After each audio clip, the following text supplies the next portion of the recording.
Surefire. What does this term mean in basketball? Well, let's start with the literal definition of it. Webster describes the term as certain to be successful or expected to produce results.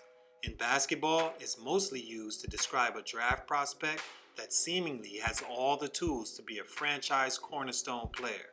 It's a term that's considered a guarantee for most, and one I'd like to speak on today. With the draft being just a few hours away, let's have a conversation. Based on the definition and the basketball meaning, I want to pose a few questions. Surefire to do what? Do you think there's any surefire prospects in this draft?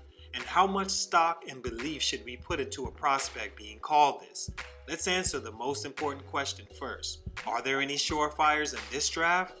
Nope, I don't think there is. It's your boy JC, Stunted Growth. Let's get into it.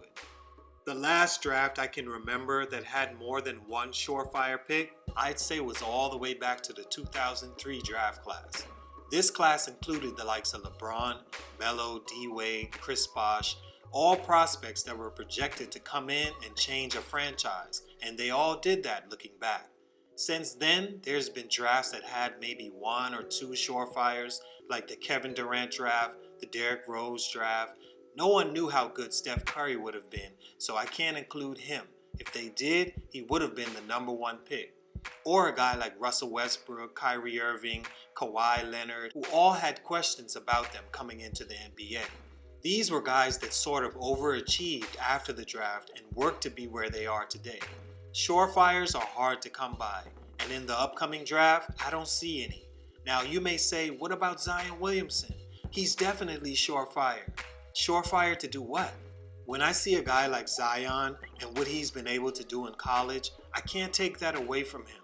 But the only thing I think he's surefire to do is stuff seats. A surefire seat stuffer. He'll definitely bring people out to the game, but that's about it.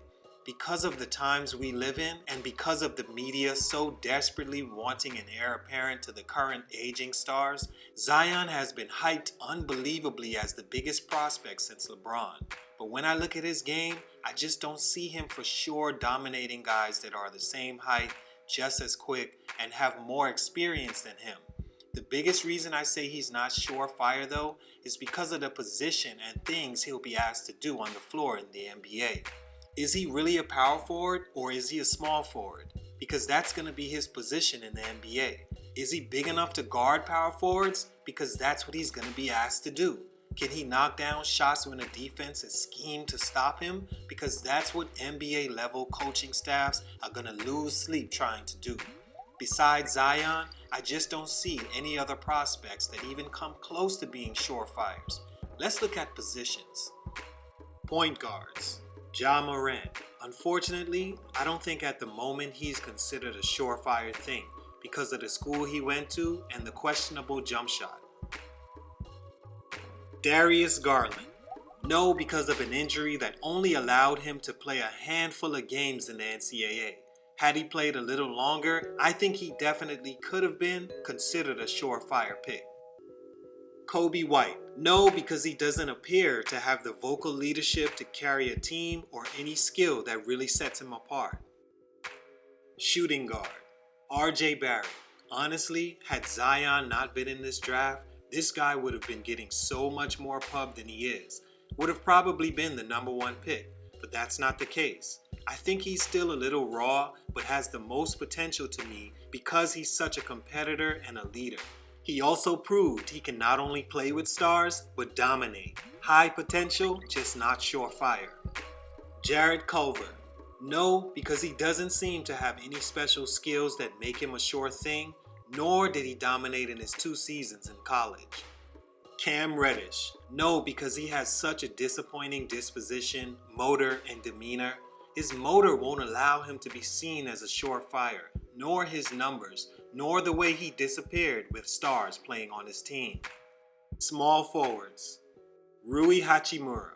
No, because he had some letdown games at the end of the season, along with being a 3-year player that really didn't dominate or show that charisma to be surefire. Still my pick for will have the best career, but just not surefire at the moment. DeAndre Hunter. No, because he didn't dominate his competition and doesn't seem to have the height or skill to be a surefire. Now, maybe he'll turn out to be, but this isn't that conversation. Nasir Little. No, because just nah, bruh. Power forwards and centers. Simply no. There's just no one that stands out, and Bol has been injured all season, which leaves questions about him as well. All in all, being a surefire prospect doesn't mean much in the grand scheme of your career.